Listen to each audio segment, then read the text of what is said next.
Another nice continuation of this story, but again, I don't have the hugest amount to say about it that isn't obvious because I'm really enjoying what this big group is doing and how we still have a little bit of potential for there to be surprises going on here because even though I was a little hard on Mike in the last video, there actually is a little bit of a possibility that he could sweet talk himself into a bit of a better position, especially if the two people that he's sitting next to at the end have really underperformed in jury management. I think that's a little bit of a far cry, but it just goes to show that if he has that little bit going for him, maybe Mary Ann or Lindsay could easily pull something out there, and maybe High won't be super targeted after all. We'll see. And who knows how long this is going to keep up with Tori, even though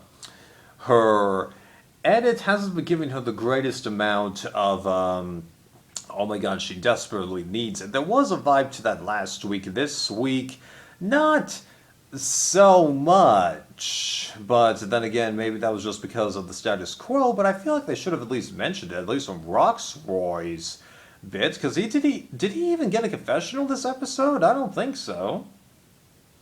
Whatever. Right.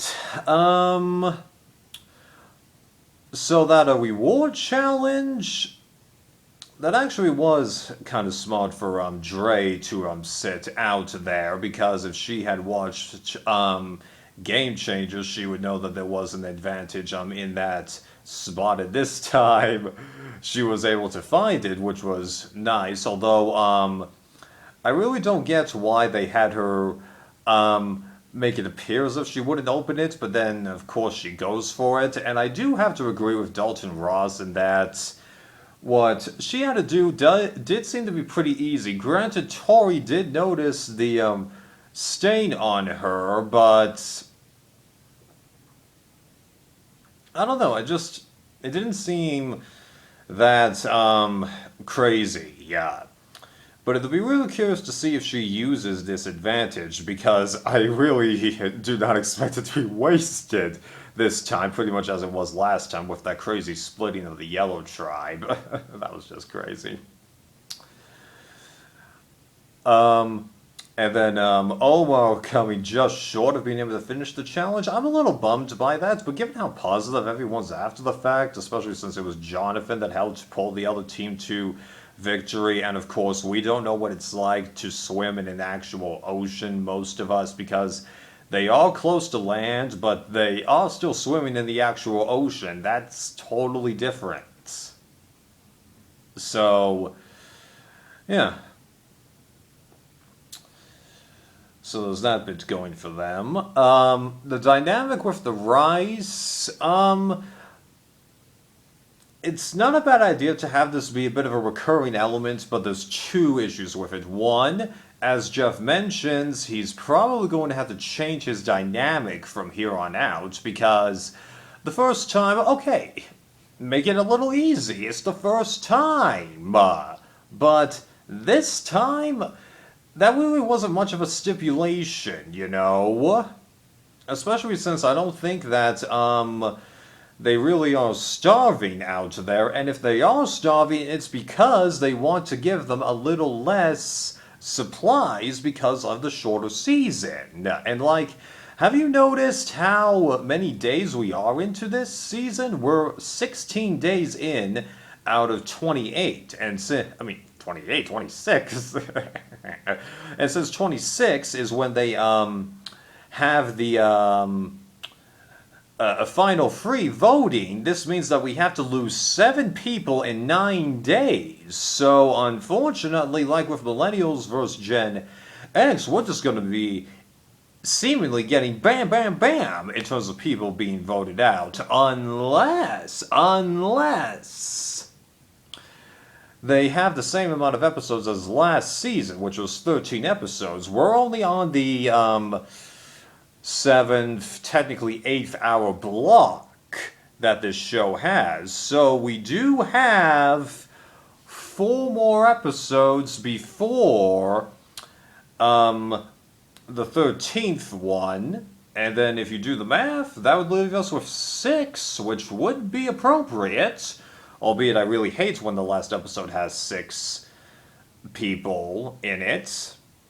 So they still kind of can do it, and I think that the math was a little rushed last time, but as I also mentioned last season, Survivor South Africa had multiple seasons that were 26 days, and they managed to make it work there, so...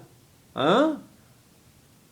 And I mean, like, there was only one season that was 26 days that there was a double tribal in it, and even that was partially undone due to one contestant quitting and then one contestant getting pulled for the game. There was going to be a double tribal in the 3rd season, but because of 2 people quitting, that eliminated that need, but...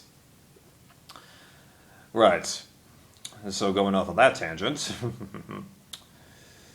Can't really comment about the actual immunity challenge because Toy was able to pull it out of her, but again, not bad, but because she isn't getting the greatest at it, right.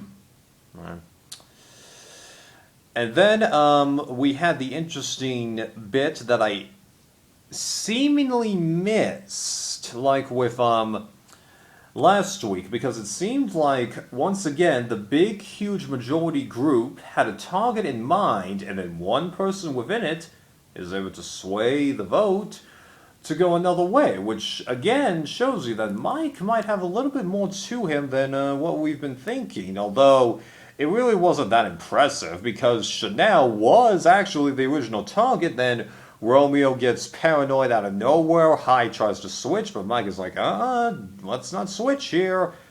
And yeah, I think you could work with Romeo a little bit here versus Chanel because of all those mistakes that she was making there. Although it would have made a lot more sense to try and go for Marianne again because everyone knows she has an idol. Why aren't they taking advantage of it?